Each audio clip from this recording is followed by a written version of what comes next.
Shabbat Shalom, pessoal. Que prazer estar aqui com vocês mais uma vez para falarmos de mais uma paraxá aqui de Israel no Caminho. E eu estou aqui com a minha amiga Ivani Camargo. Tudo bem, Ivani? Shabbat Shalom. Shabbat Shalom, Adri, Shabbat Shalom a todos. É um prazer estar de novo aqui com a Adri e com todos vocês. Isso aí. E hoje a gente vai falar da paraxá Vayetze, que significa e partiu. E ela está em Gênesis 28, 10. E ela vai até o capítulo 32, versículo 2. Depois, a Haftará está em Oséias 12, 12 até o 14, 9. Brit Hadashah, João, Evangelho de João, capítulo 1, do 43 ao 51. E Terrilim, que são os Salmos, o Salmo de número 3. Essa paraxá, ela é muito interessante, porque tudo está muito interligado, né? Vocês vão perceber que a Paraxá fala de uma escada com anjos, que depois lá vai ter no Novo Testamento Yeshua remetendo a isso, e assim por diante. O Salmo, ele também dá uma resumida na Paraxá toda.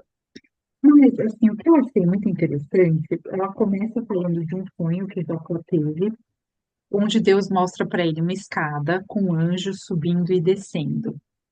Quando ele acorda, ele está muito maravilhado ali e entende que é algo que Deus mostrou para ele.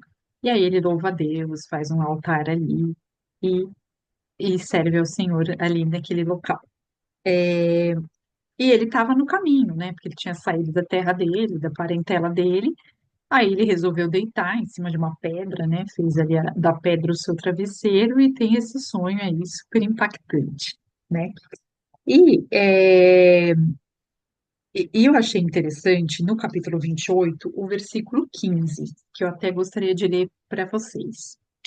Além disso, estarei com você e o protegerei aonde quer que você vá. Isso é Deus falando para Jacó. Um dia trarei você de volta a essa terra.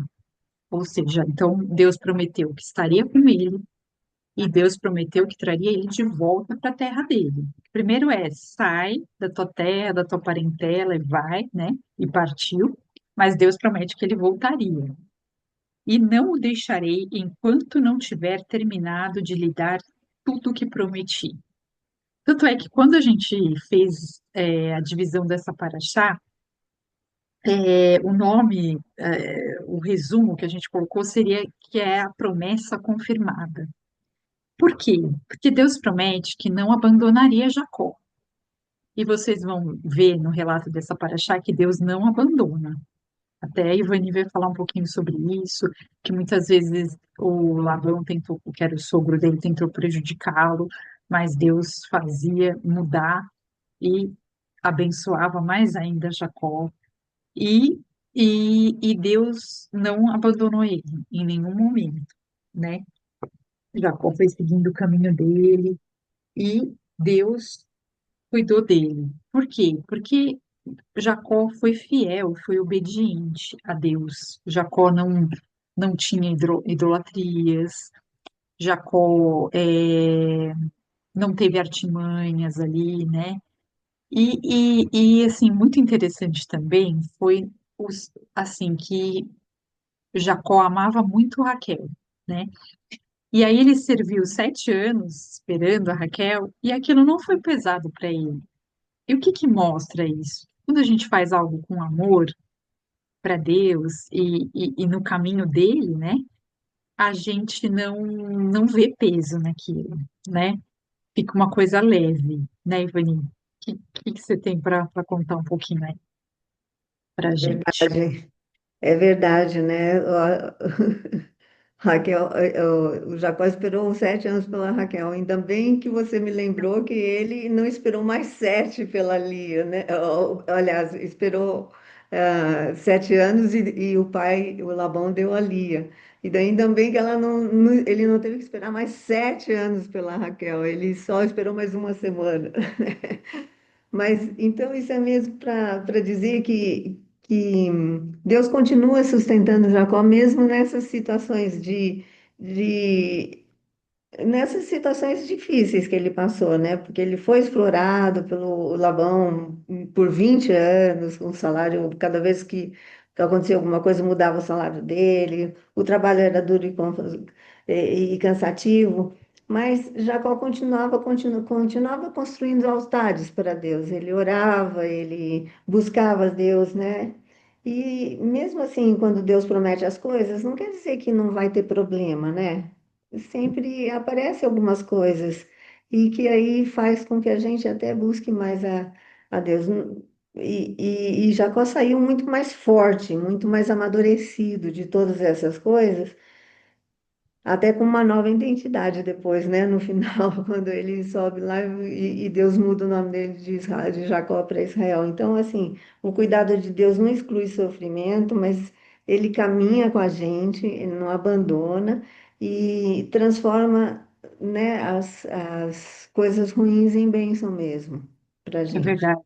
A gente pode até ver que Jó foi uma pessoa também que teve muito sofrimento, a Bíblia relata, mas ele nunca amaldiçoou Deus e Deus cuidou dele e no final o abençoa muito, né? Muito, isso é E isso eu acho verdade. que serve para a gente, né? Nos momentos de dificuldade, acho que muitas vezes a gente não consegue, às vezes, louvar a Deus e tudo, mas assim, Deus está ali com a gente. Ele também Pois, prometeu que nunca vai nos abandonar e ele não nos abandona, né? Mesmo nos momentos difíceis, né?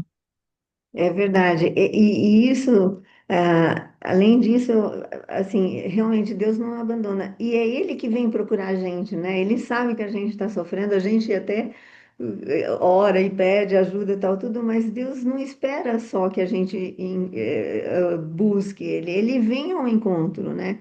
Em Oséias dá para ver um pouquinho disso, né? Que Israel tava, com tanta fartura, ele ficou soberbo, achando que não precisava mais de Deus e tal, tudo. E Deus fala, a sua ruína vem de ti mesmo, mas em mim está o socorro, né? No versículo 13 e 9. Quer dizer, você buscou tudo isso, você se orgulhou, mas o socorro está em mim. Então, quer dizer, Deus, né? Ele cuida, ele chama, ele faz, assim, com misericórdia e amor mesmo, as coisas para o seu povo, para a gente, né? Eu tenho essa visão de como essa paraxá fala do quanto Deus cuida, quanto Deus chama de volta, revela a verdade em Yeshua, oferece salvação, né? Ele vai fazendo de todas as maneiras se mostrar o cuidado deles para conosco, né? É verdade. É, mas assim, eu acho que e Oséias mostra muito isso da idolatria também que Deus condena, né? E Condena, na é. verdade o Labão ele era idólatra.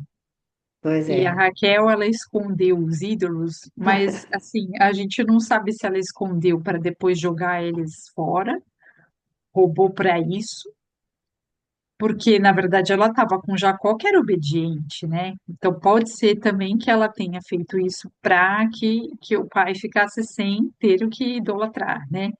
Ou pode ser que ela também fosse idólatra e Deus tinha que tratar isso com ela, né? Mas a É, questão é que Deus está sempre aberto a nos perdoar. E isso implica em a gente fazer uma techuvá, né? Em a gente se arrepender dos nossos isso. pecados, principalmente da idolatria, né? E às vezes a idolatria não é contra um outro Deus, um santo específico. Às vezes a gente está idolatrando nós mesmos, né? O nosso ego. E é difícil, às vezes, a gente deixar esse tipo de idolatria, né? Então temos que É, pedir ao Senhor para que mude o nosso coração, nos trate, né? O Salmo 51 ele fala, o Davi fala, né? Crie em mim um coração puro, né, Deus?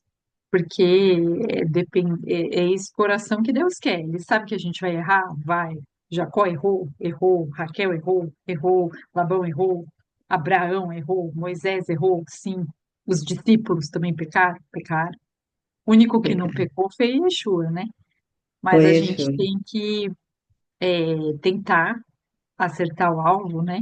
E pedir para Deus, né? E nos mostrando no que a gente está errando, para que a gente possa acertar e nos acertando, né? Verdade.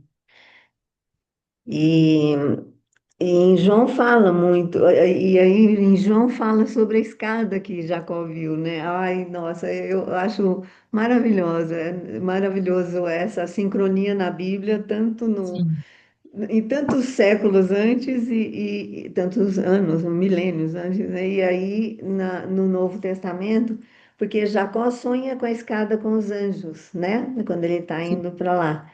E Jesus, quando vê Natanael, o versículo até que eu queria ler também aqui para vocês, era assim, Hum, quando Jesus vê Natanael e fala, esse é um verdadeiro israelita, e Natanael pergunta, mas como, né, como que o senhor sabe, como que o senhor sabe disso? E daí ele fala, no versículo 51, Jesus fala: em verdade vos digo, que vereis o céu aberto e os anjos de Deus subindo e descendo sobre o Filho do Homem. Quer dizer, ele pegou uma história que era de Jacó, trouxe e falou: olha, eu sei que você é um israelita, porque essa é a sua base, né? Jacó viu essa escada, e agora eu estou dizendo, eu sou a escada, né? Para você ver os anjos, para você eu sou o caminho para essa escada. E eu achei isso uma integração da palavra assim maravilhosa, né? é verdade. Inclusive, a Paraxá, depois no finalzinho dela, né? Essa Paraxá fala em Gênesis 32:1, que Jacó foi seguindo seus caminhos e os anjos de Deus o encontraram. É aquilo que você falou, né? Deus nos encontra às vezes, né? É, Mesmo. é importante isso. E Deus é amor, né?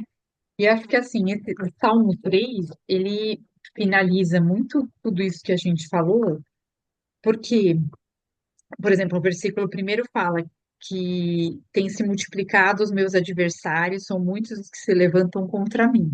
Então, Jacó Sim, teve Labão querendo cada hora prejudicar ele, né? Mas Deus é, sempre dava uma saída ali, né? E, e aí no 3 porém tu, Senhor, és um escudo para mim, a minha glória e o que exalta a minha cabeça. Com a minha voz clamei ao Senhor e ele me ouviu do seu santo monte. Então, assim, Deus nos protege, nos dá uma saída sempre. E aí, no 5 eu me deitei e dormi e acordei porque o Senhor me sustentou. Ou seja, podemos dormir tranquilos, né? Porque o verdade. Senhor que nos sustenta, né? Ele que nos dá a provisão. Não temerei, né? E aí fala que salva-me, Deus meu, pois feriste os meus inimigos, quebraste os dentes aos ímpios. A salvação vem do Senhor e sobre o teu povo a tua bênção. Nossa, essa a salvação vem do Senhor Né? e sobre o seu povo a A sua tua bênção. bênção. Amém. Eu Isso, acho que a gente pode dizer aqui que Deus realmente cumpriu todas as promessas que ele fez para Jacó, né? Ele não deixou ele nem um minuto. Ele multiplicou a descendência dele com toda os filhos que ele teve, que deram origem às tribos de Israel, começaram por eles, né? Rubens, Gade, Judá. E, e assim, ele teve, né, as duas esposas, e ele amava mais Raquel, ok, mas tudo bem, Lia foi usada porque, inclusive, de Judá, que foi um filho dela, é que veio a linhagem de Yeshua, né? Yeshua veio pela fechou. tribo de Judá, né? Então, e depois Deus se encontrou com ele ali, né? Novamente, enfim. Então, eu acho que tudo se completou aí, essas promessas de Deus. Pois é, tudo se completa. E eu acho que isso ecoa lá em Hebreus 12:2 que não está nessa paraxá, mas para mim é assim: Jesus é o autor e consumador da nossa fé. Yeshua, né, é o autor e consumador da nossa fé. Ele fala assim. olhando para o autor e consumador da fé, Yeshua, o qual, em troca de alegria que lhe estava proposta, suportou a cruz, não fazendo caso da ignomínia, e está sentado à destra do trono de Deus, né? Então ele continua lá intercedendo por nós que estamos aqui. É verdade. E agora ele está sentado, né, no lugar de honra à direita do trono de Deus. Aleluia, né? É, Então, assim, louvado seja Deus, né, por tudo que ele faz por nós, por tudo que ele já fez, né, por ter nos dado Yeshua, que trouxe a salvação para a gente através do sacrifício dele, é, nos deu o Espírito Santo, né, o Ruach HaKodesh, que é um penhor, uma garantia da nossa salvação, e ele está sempre conosco, né? Então, assim, naquela época do Tanar, né, da primeira aliança, eles não tinham o Espírito Santo o tempo todo com eles, o Ruach.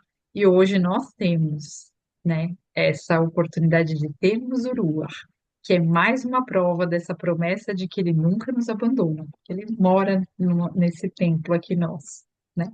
é verdade. Nossa, isso é uma coroa em cima de tudo que Deus faz, né, por nós. É verdade.